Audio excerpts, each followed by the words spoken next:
Okay, so I was just filming this video and halfway through I realized that my mic was not on, so let's try this again. Have you always been interested in solo traveling and just didn't know where to start or was too afraid to go for it? Or have you always heard of people traveling alone and traveling solo and something in the back of your head said, that's interesting, but I could never? Well, you've come to the right place because in this video I tell you my very first solo travel experience. It was an accident, and try to convince you on going on your very first solo travel experience. You might end up like me, extremely obsessed with solo traveling. So if you want to hear my story and or get inspired hopefully by this video, then keep on watching. Hi everyone, welcome to my channel. In this channel I give you guys travel vlogs, tips and tricks on how you can start your travel journey just like I did, no matter what your financial situation is. So if that's something you're interested in, would like to join me on this blissful journey, please don't forget to hit the subscribe button as well as the notification bell. Let me tell you guys about my very first solo travel experience. It was to the beautiful island of Oahu, Hawaii. Now, I know what you're thinking. Before you start judging, you probably started judging. So you went to a honeymoon destination solo. Yes, I did. And actually, it was an accident. It was not planned. The thought of traveling solo has never entered my mind. I never had the desire to travel alone. I've never thought in a million years that I would be traveling solo. Thanks to that one accidental experience, here I am a few years later. I'm obsessed with solo traveling. I love to travel alone, and it's my favorite type of travels. I love traveling in general, that's my passion, but my favorite type is solo travels. It was my senior year of university and I wanted to go on spring break. I studied civil and environmental engineering and it took me 5 years to complete my degree, and throughout the course of the 5 years I've never been on one spring break vacation. Now, if you live here in the US or you're familiar with American culture, spring break during college days is very crucial. It is part of the whole experience. My last year, I've never been on spring break, and somehow me and one of my friends ended up planning a spring break trip. I'm not the party type, so I never really cared too much for spring break, but I do love to travel. My friend wasn't the party type either, so we were like, where should we go? How about Hawaii? I don't remember if it was my idea or her idea, but I loved Hawaii and it was always on my list. I love the beach, I love the ocean, I love islands, and so it was the perfect, right? So I think it might have been my idea because I was so excited. I was so happy. A few weeks leading up to the spring break, I don't remember what happened in my classes or anything. All I remember is waking up super early every day, being so excited, planning my trip, writing down everything, activities I was gonna do, looking up Groupon because I was a broke young college student, so I needed to look at Groupons to see what activities I can do for very cheap. Second point, the flights to Hawaii from Boston, which is where I lived, Boston to Hawaii at the time of spring break was between 1.5 to 3,000 US dollars. I did not have that money, but lucky for me, ding ding ding, one of my family members worked for American Airlines, and so I get a standby tickets to anywhere where American Airlines flies to. What does the standby ticket mean? It means I can fly anywhere that that airline flies to for really cheap. You just have to pay like the fees, taxes. I'm United, it wasn't American. For United Airlines standby at the time, I don't know how it is now, you pay like $13. Like I think I paid $13 once to go to Dubai. Like that's how amazing it was. But it is not the best way to travel because you can only get on a flight if there is space. You can't really tell until you're there, and sometimes what looks like a promising flight with 30 empty seats turns out to be a flight that is actually overfull, where they have to say, hey, does anybody want to volunteer to stay in the city? We'll give you extra tickets and free money and free accommodation. Why am I talking about flights so much? I don't know. Free flights, and so I was just so excited. I get free flights My friend and I will be able to split our accommodation costs, so it's not gonna be that much. We get to use Groupon to find activities and things that we want to do while keeping costs low. And lastly, the only thing I had to worry about was food. I had it all figured out until literally a few days before the trip. My friend decided to pull out. I was shocked at the time. I was heartbroken, but before my brain can think of not going, I feel like something literally took over my brain and was like, you're going regardless. There's no choice. This isn't a yes or no. You're gonna go on your very first solo trip, and it's gonna be in beautiful Hawaii, and I don't care what happens. I think it might have been the flight that got her not to go, because the flights were so expensive. I would probably never get this opportunity ever again to tell my future colleagues when I become a professional that, hey, let me tell you guys about my spring break story back when I was in college, because you know, that was important. Somehow, while searching for cheap hotels, cheap accommodations, I came across Hostels. It was my very first time staying in a hostel as well. So my very first solo trip, my very first time in a hostel, and I could not be more happier that I decided to go. So I stayed at Hostel International right on Waikiki Beach. It was the perfect location. I was like, how can I stay at the perfect location for such a cheap price? And then I realized, now that I've been traveling, that actually a lot of hostels are in perfect prime locations. Waikiki Beach, I think it was like 2 blocks away from my hostel. I remember my very first night in that hostel. It was a bunk bed situation, and I had the bottom bed, and there was an Australian girl right above me. When we were just talking, she's like, so what made you travel alone? I kind of just paused because I didn't know what to answer. I don't know, I didn't want to tell her it was an accident. Like, what kind of loser do I look like? It was an accident. My friend didn't want to come with me anymore. Luckily for me, she kind of just gave an answer herself. She kind of paused and she was like, are you going through some breakup or something? The good thing about a bunk bed is that you can't really see the other person, so she can't see my expressions, so that's good, because sometimes my expressions kind of give away the answers.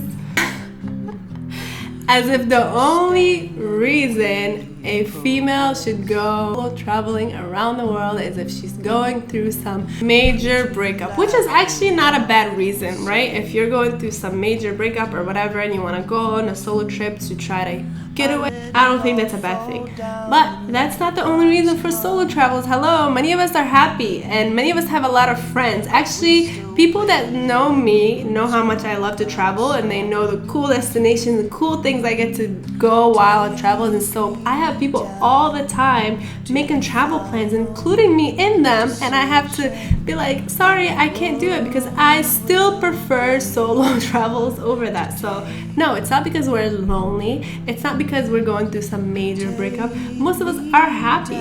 This is what I think now, but at the time my answer to hers was, yeah, I'm kind of going through a breakup. I was kind of like ashamed to admit it, because there's always been this stereotype that people that travel alone are weirdos, it's weird, and now I just don't care. I tell everybody. And by the way, I didn't spend that much money. Besides the activities, I would literally go to Walmart and buy noodles and come back to the hotel and make the best noodles ever.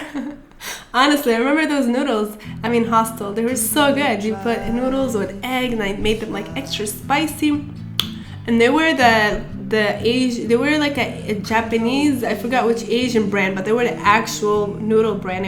Made friends with other girls at the hostel, so we would go out at nighttime. She was there by herself too, and during the day we would split up and do our own activities, come back together. But I had to rely on myself for directions, which bus to take. I didn't have a car. I didn't have money for Uber. I don't think did Uber exist? I don't even know if Uber existed, but basically I was taking a bus everywhere.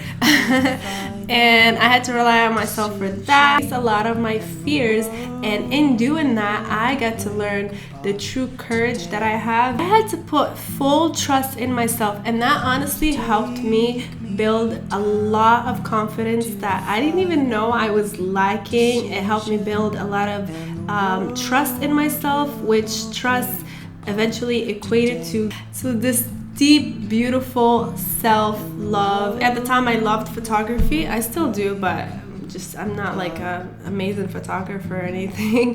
But I booked this photography tour in Groupon, and so the amazing thing about that is that he literally like picked everybody up, took us to the best locations in the island where we can take the most amazing pictures. So not only do we get a tour of the best locations of the island, but also get to take beautiful photography, and he showed us how to play with the settings and everything. So that was amazing. That's one of my tips, is if you're in a country and you want to do a tour around the country, instead of doing a basic tour where they take you to cool locations, try a photography tour. First time trying surfing, and I fell in love with surfing. I literally, to this day, when people ask me what's your favorite sport, I say surfing, even though I'm not a surfer. And third thing, I had my very first scuba diving experience. Fast forward to today, it's one of my favorite activities to do. Now a certified scuba diver. Woo-hoo! I got my certification in the Philippines, and I just came back a few weeks ago from one of the most amazing scuba diving locations in the Red Sea of Egypt. Because I pushed myself to do this, I did activities that I would never thought of doing before. Or if I was with a person, like if I told my friend, hey, let's go scuba diving, she might have been like, no, I don't like X, Y, and Z, and I'll be like, okay, fine, let's do something else, right? So because I was alone, I was able to do things and push myself to try different things out of my comfort zone. And because I did that, I discovered some of my favorite hobbies to date, right? And because I discovered those things, I almost like started to discover myself more. I started to learn more about myself. Like, okay, this is what people have been telling me. People have been around, friends. Now I get to just listen, like go in silence, right? I get to listen to myself, my true higher self, my whatever you want to call it. Like I get to really get to know myself, and this is when the relationship with myself has started. Now I always had a good relationship. I thought I always had a good relationship with myself. Like if people ask you, do you love yourself? I'm like, I guess I do. But I did not know the importance of that relationship and how it is the greatest relationship you can have here on this planet, is the relationship you have with yourself. And because I pushed myself to face my fears, right, I had to rely on talking to other people. I don't really like talking to other people because sometimes I get anxiety, right? So, but I was alone and I had to rely on talking to other people. I went snorkeling for the first time. I did all these amazing things, and through that I got to build a relationship with myself. I wasn't afraid of this voice that was always, this inner voice that I was always pushing away and running away from, to try to listen to the world while muting that voice. But now I had no choice, where I literally found myself on beaches, right? And literally everybody, like families and couples and everybody together, and I was there alone, and somehow all the voices around me would just mute, and it was just me. It was all about me. The beach was all mine. The sand was all mine. I get to go into myself and really enjoy my time alone, like how the warm sand felt on my feet, how the water was, snorkeling, seeing all the fishes. And this is when that inner voice started to show itself. Really gave it a chance and actually faced it, because I had nowhere else to look. I had no other distraction. And now looking back through that relationship with myself, and all the events that came after that until this point of my life, because of my relationship with myself, is when I am able to feel that pure joy, pure bliss, really enjoy life to the fullest, because I am able to do it from a point where I'm truly in love and truly happy and truly confident with who I am as a person, and just this is me, truly accepting of who I am as a person. And the only way you can do that is to get to know yourself. I know it sounds crazy. I know it sounds like out there. And so there's many ways to be able to get to know yourself, many ways to build that relationship with yourself, to have that self-love. Obviously, not every day you're going to wake up and be like, I'm amazing, this is great, all this, you have days, your ups and downs. But there are many routes to be able to achieve that beautiful relationship, right? And so the route that I chose, which I think one of the most beautiful routes that you may choose as well, is travel. So you get to travel, you get to be in beautiful nature, you get to meet amazing people, you get to experience different cultures, eat different foods, live in color, dance, music. I mean, the world is just amazing and beautiful, and you get to do all that, plus build this beautiful relationship with yourself. So it's kind of like killing two birds with one stone. I was gonna say killing one bird with two stones, right? And you get to be authentically who you are every single day, and it helps you build confidence in yourself and helps you create and make choices that create the life that you truly desire. I'm still on that journey until today. I'm still learning, because every day I'm evolving, I'm changing, I'm growing, right? Whatever journey you decide to take to be able to get to that beautiful relationship with yourself, I really suggest you take it. But if you're like me and you like adventure, you like the thrill of travels, then I definitely agree that solo traveling is probably gonna be your favorite, your number one. And I encourage you to go out and finally do that solo travel that you've always wanted to do. Or if you've never thought about it, if you never cared too much about doing it, I really encourage you to go out, do at least one trip alone. Whether it's a weekend trip, it doesn't have to be outside the country, in your own town. Just get away for two days, follow your solo trip, and just do things that you love and get to know who you are. And I promise you, the universe will reward you for that. And so ending this video, I want to leave you guys with a beautiful quote by Tom Hardy, and it states, "Being alone for a while is dangerous. It's addicting. Once you feel how peaceful it is, you don't want to deal with people anymore." I thought that was a funny quote. It's kind of true a little bit. I still love being around people, being around my family and friends. Actually, when you're traveling, you get to meet, especially when you're alone, you get to meet the most amazing people, and especially from hostels. I hope you guys enjoyed my story, my first very solo travel experience story, and I hope that I get to inspire you guys maybe just a little bit. I hope that you guys have a wonderful day, and I'll see you guys in another video. Bye!